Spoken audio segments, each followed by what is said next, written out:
O fim vai vir. Isso aí vai acontecer, já está descrito. Não há nada que o homem possa fazer para mudar isso.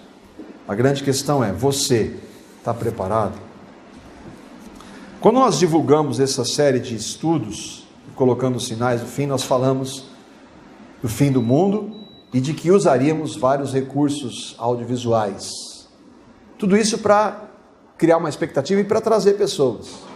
Nosso objetivo é falar de Jesus. Nós estamos falando de Jesus desde o início. E apesar de gerar muita especulação, e haja especulação nesse assunto, os sinais que a palavra de Deus traz não são para nós tentarmos acertar a data. A história mostra de vários homens que disseram, vai vir tal dia, não deu, vai vir depois, errei, e assim, e tem sempre isso. Muitos dizem, Jesus vem agora, até tanto tempo ele vem. Os sinais da palavra, eles não servem para nós tentarmos acertar que dia Jesus vem. Quais que são os objetivos? Por que a Bíblia ensina sobre o fim? O primeiro é para manter a esperança daqueles que creem. Jesus disse isso em Lucas 21, 28. Quando começarem a acontecer estas coisas, tudo isso, Lucas 21 é a mesma coisa de Mateus 24. Quando acontecer essas coisas, levantem-se e ergam a cabeça, levantai as vossas cabeças, porque a vossa redenção está próxima. E que medo, não, Jesus está voltando. Levante as cabeças, fique atento, pode ser que ele volte na nossa época, pode demorar mais. Nós não vamos determinar dia, mas se ele voltar, quem sabe ele volte agora. Essa é a esperança, por isso que a palavra fala. E nessa esperança, ela deve o quê? Transformar as nossas vidas. Agora é o seguinte, vamos fazer um estudo de uma semana sobre quando Jesus vem. E eu vivo a minha vida como se não fizesse diferença nenhuma. 2 Pedro 3,11, lembra? Nós lemos o 10, lemos o 12. Ele fala da esperança, aguardando a vinda, mas ele diz assim, visto que tudo isso será desfeito, que tipo de pessoas, vocês que professam a Cristo, é necessário que sejam? E aí eu queria trabalhar então, para nós terminarmos aqui em alguns minutos, a expectativa da volta de Cristo deve afetar as nossas vidas aqui e agora. E a gente precisa de duas bases para isso. A primeira base é, você precisa conhecer Cristo. Você não precisa de uma religião. Eu sou da religião A, eu sou da religião B. Isso não interessa, não faz a menor diferença para Deus. O que é fundamental quando a gente fala disso é conhecer esse Jesus que vem sobre as nuvens com poder e glória. É conhecê-lo intimamente, não é conhecer um monte de regrinha que fala dele. Não é conhecer o livro dele. Não é tentar obedecer às leis dele. É conhecer a ele. Conhecer a Cristo. Por quê? Porque Colossenses diz que tudo foi criado por ele e para ele. Jesus é o centro do universo. Tudo gira em torno dele. E é ele que nós precisamos conhecer. Nós precisamos ter um relacionamento com ele. Precisamos ter uma experiência que a Bíblia chama de novo nascimento. Precisamos crer numa experiência que a Bíblia diz na nossa morte e ressurreição com Cristo. Precisamos crer e receber a Cristo como Salvador e Senhor das nossas vidas. A Bíblia nunca diz, você precisa participar da religião A ou B para ser aceito por Deus. Eu e você precisamos conhecer a Cristo. E se você não sabe o que é nascer de novo, o que significa nascer de novo, muito provavelmente você não conhece a Cristo. Você pode até participar da religião, seja ela qual for. Se você não sabe o que é nascer de novo, você precisa saber. E isso significa conhecer a Cristo. Nascer de novo, receber a Cristo como Salvador e Senhor, ser convertido, ser regenerado, ser salvo, ou ter o nome escrito no livro da vida. Todas essas expressões mostram algo que Deus fez na pessoa daqueles que creram em Jesus. São formas diferentes para falar da mesma realidade. E que eu e você precisamos. Senão a gente vai ficar discutindo isso e não vai levar a nada. Não vai ter importância. Como se conhece a Cristo? Nascer de novo é uma das expressões. De onde se tirou isso? João capítulo 3, versículo 3, Jesus declarou: eu digo-lhe a verdade, ninguém pode ver o reino de Deus se não nascer de novo. E Jesus disse, não por coincidência isso, ele disse para um grande religioso. Aquele homem era um grande religioso, ele falou assim: Nicodemos, você precisa nascer de novo para fazer parte do meu reino, aquele que eu vou estabelecer quando eu voltar. Nascer de novo não é vir à igreja, não é cantar na igreja, não é dar dízimo, não é dar oferta, não é ler a Bíblia, não é orar, conquanto tudo isso faça parte de uma vida de alguém que nasceu de novo. Mas fazer isso não é nascer de novo.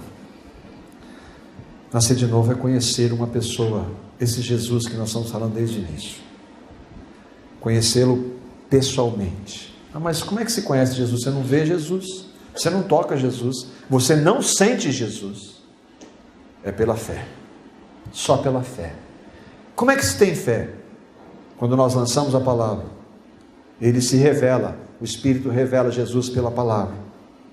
Como que isso acontece?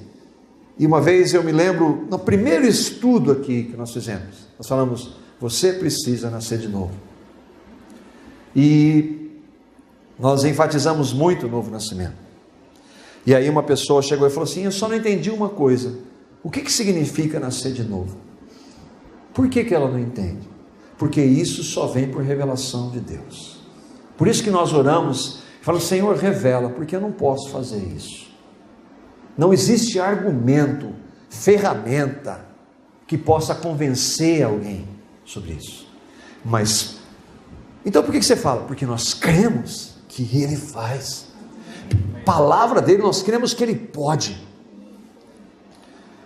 Como isso acontece? Quando você ouve a palavra de Deus, a Bíblia diz, a fé vem pelo ouvir, e ouvir pela pregação de Cristo. A fé que leva à salvação vem pela pregação. Por isso nós estamos de uma maneira diferente, high-tech. Nós estamos citando a palavra de Deus, que é o que importa. A fé vem pelo ouvir e ouvir pela palavra de Cristo. Você vê então que é um pecador. A Bíblia diz que não há nenhum justo, nenhum sequer. Você e eu não somos boas pessoas. A Bíblia diz que nós nascemos em pecado. E eu, ainda que eu tenha nascido numa igreja evangélica, eu nasci em pecado. E com isso eu já estou separado de Deus. Agora, porque eu nasci em pecado, eu cometo os inúmeros pecados que eu cometo e que você sabe que você comete. Ah, mas eu não faço coisa tão ruim. A Bíblia diz também que se você tropeçar em um só ponto da lei, você é culpado de todos os outros. Eu nunca matei. Se você mentiu, é como se você fosse um assassino. A lei de Deus nivela todo mundo debaixo do pecado, para usar de misericórdia com todos. Eu e você somos pecadores. A fé vem pelo ouvir. Ouvimos a palavra que somos pecadores. E aí, a tendência é, eu tento mudar, eu tento fazer, eu tento seguir pela minha religião. A minha religião estabelece regras, eu vou tentar. Eu não consigo. Eu tento obedecer os mandamentos. Não consigo. Eu tento obedecer para ganhar alguma coisa de Deus. Não consigo, não é possível. Eu ouvi a palavra, eu sei que eu sou um pecador, eu tento fazer, mas eu não posso. Não adianta tentar. Paulo diz, ninguém vai ser justificado diante de Deus pelas obras da lei. O que ele quer dizer? Ninguém vai chegar diante de Deus, Deus, eu fiz, eu tentei. Ele diz assim, ninguém vai ser aceito diante de Deus por obedecer. Deus não aceita. Então você ouve que, mesmo assim Deus ama você. Mesmo eu e você sendo o que nós somos, Ele ama assim mesmo. Não dá para entender isso. Por quê? Por que não dá para entender? Porque eu e você amamos condicionalmente. Depende do que você faz para eu te amar. O nosso amor é condicional, mas Deus nos ama, Ele prova o seu amor para conosco, pelo fato de Cristo ter morrido por nós, sendo nós o que nós somos, pecadores. Eu ouço a palavra de Deus, vejo que eu sou um pecador, vejo que eu não posso mudar, eu tento, não consigo, mas mesmo assim eu vejo que Deus me ama. E aí eu vejo que lá na cruz, Ele que sem pecado, Cristo Jesus, veio como manifestação de Deus em carne, e lá na cruz, Ele levou o meu pecado, levou o seu pecado, levou todos os nossos pecados, no sangue que Ele derramou, Ele nos purifica de todos os pecados, na ressurreição Ele nos dá uma nova vida. Eu vejo que a palavra de Deus diz isso, por mim.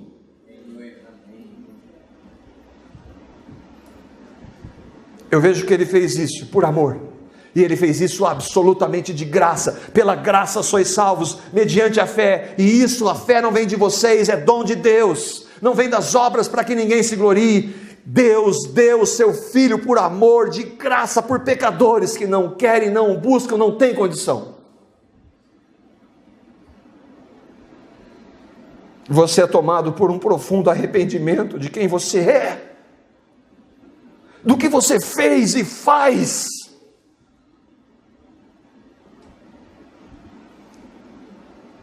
Você diz como Davi: meu Deus, o meu pecado, ele está sempre diante de mim.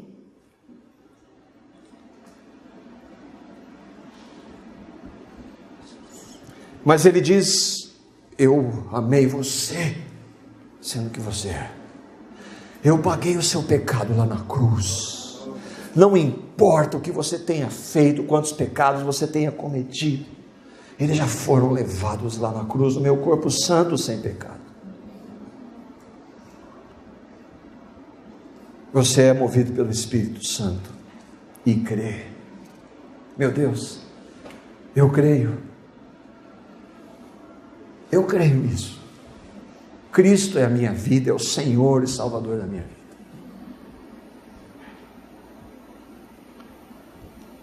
Eu posso dizer daí: eu estou crucificado com Cristo. Eu vivo não mais eu, mas Cristo vive em mim. E a vida que agora eu vivo aqui, eu vivo pela fé no Filho de Deus, o qual me amou e assim mesmo se entregou por mim. Isso é nascer de novo. Você crê nisso? Você tem certeza disso? Uma vez eu conversava com um jovem, e ele não entendia isso. Cresceu na igreja, participou de acampamentos de jovens, fez muita coisa, mas ele não sabia. Eu falei assim: querido, chega para Deus, fala com as suas palavras. Meu Deus, eu quero saber, eu quero isso para a minha vida. A única oração que você deve fazer: meu Deus, revela para mim o que Cristo fez, revela um novo nascimento. Se você não sabe, isso que a gente está dizendo aqui, que está lendo a palavra, você não entende, fala: meu Deus, eu quero isso para mim. Se você falar isso, já é Ele tratando.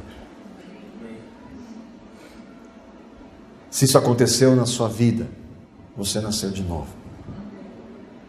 Agora, e para nós que nascemos de novo? Como é que nós andamos com Cristo? Porque se eu nasci, eu ouvi tudo isso, que Jesus fez por mim, que me amou, sendo o que eu sou. Eu quero andar com Ele. Eu desejo viver para Ele. Não importa o que os outros digam, me chamem de religioso, fanático. Eu quero viver para o meu Senhor e Salvador. A esperança da volta de Cristo me leva a viver para Ele. E aí o texto que nós lemos o versículo 10, o dia do Senhor vai vir, lembra? Como ladrão, no qual os céus passarão com grande estrondo, os elementos ardentes se desfarão, a terra e as obras que nela há se queimarão. Mas no versículo 11, ele está falando para mim e para você, que nascemos de novo, e presta atenção no que ele está dizendo. Olha o que o versículo 11 está dizendo para mim e para você, se eu e você cremos, você que disse amém. Bom, já que, visto que tudo será assim desfeito, as coisas desse mundo, dinheiro, bens, prazer, entretenimento, e este mundo vai tudo para o fogo, e é isso que vai acontecer mesmo. Visto que tudo será assim desfeito, que tipo de pessoas é necessário que vocês sejam?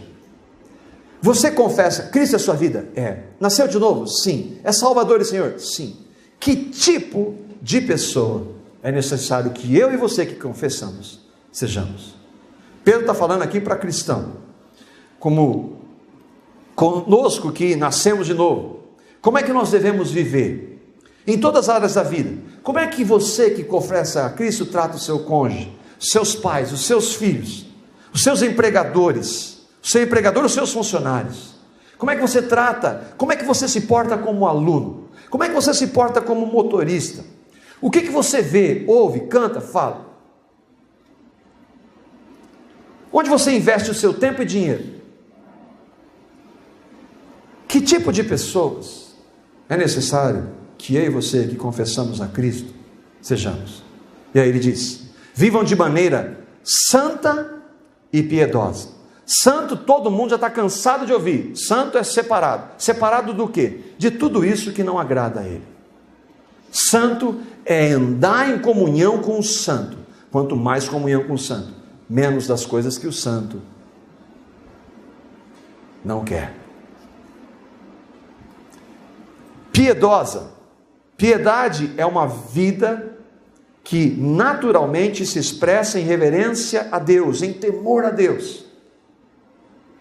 E é dessa forma que a gente deve viver. Ele está dizendo: vivam de maneira santa e piedosa, esperando o dia de Deus, que nós vimos. Como é que nós devemos viver esperando a volta de Cristo? Vamos especular sobre a volta de Jesus? Não, vamos viver na esperança. Uma vida que glorifique o nome dele. Que as pessoas possam ver que nós amamos a Cristo mais do que tudo e todos. É isso que ele está dizendo. Por que viver assim?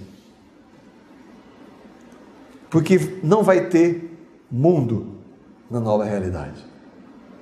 Não vai ter mundo. Não vai ter prazeres do mundo. Vai ter Cristo. Se eu amo a Cristo, eu quero estar com Ele, quero andar com Ele. Quero andar com aqueles que creem nele. Quero viver para a glória dele. Porque eu vou passar a eternidade com Ele. Se eu amo o mundo, qual a minha relação com Ele? Versículo 13. Mas nós, os que nasceram de novo, segundo a sua promessa, aguardamos novos céus e nova terra, o reino de Jesus. João 3. Quem não nascer de novo não pode ver o reino de Deus. É claro que o reino já começou na vida daqueles que creem aqui, mas há um reino físico que ele vai estabelecer. Nesse reino habita a justiça. E aqui eu pesquisando, no original, justiça é o termo do Novo Testamento que significa aprovação de Deus. Refere-se ao que é considerado desejável, certo ao Senhor, que é aprovado aos seus olhos. Lá só tem aquilo que agrada ao Senhor. Justiça. Por isso, amados, aguardando essas coisas, que coisas? Tudo isso que nós tratamos durante esse tempo aqui.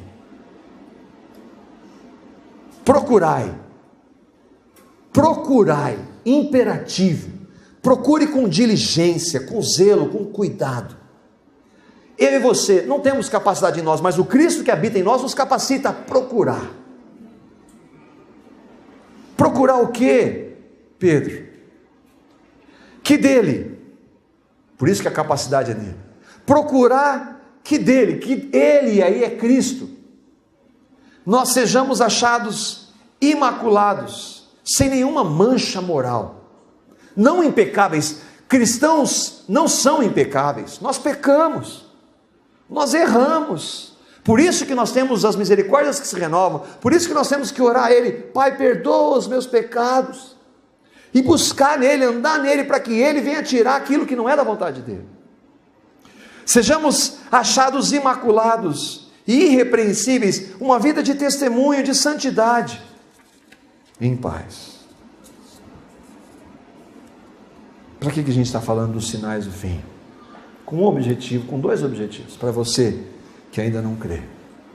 Entrega a sua vida a Cristo. Diga: meu Deus, eu sei que eu sou isso que o Senhor disse.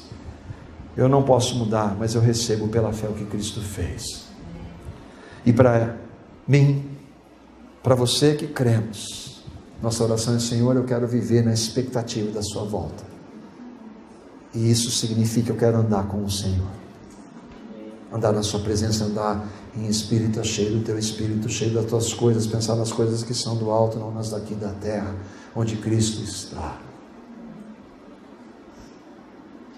Para alguns isso é fanatismo.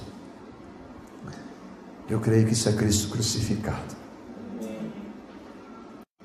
Oh Pai, nós só podemos te chamar de Pai por causa de Jesus, Pai. Oh Pai, obrigado por ter enviado o teu único Filho por nós. O Espírito Santo, obrigado por ter revelado essa verdade. O Espírito Santo, revela Cristo por tua graça e misericórdia.